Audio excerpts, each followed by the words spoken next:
Monitoring the conduct of the 2023 National Common Entrance Examination at the Federal Government Girls College Warri and the Government Day Secondary School, the Permanent Secretary, Ministry of Education, David Adejo, noted that to get into secondary school, a candidate should be at least 12 years during the examination. I saw children that I know are not up to 10.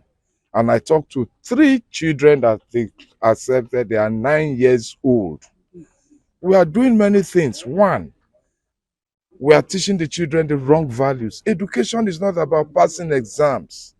Education is learning, teaching, and character formation.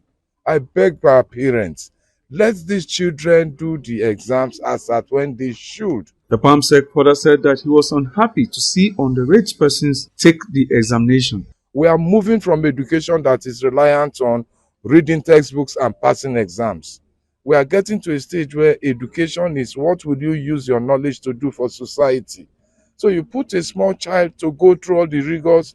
By the time he finishes secondary school, getting to university will become a problem. Meanwhile, a total of 72,821 candidates are sitting for the examination into the nation's 110 federal government colleges, commonly known as unity colleges. Gabriel Zakari, ITV News.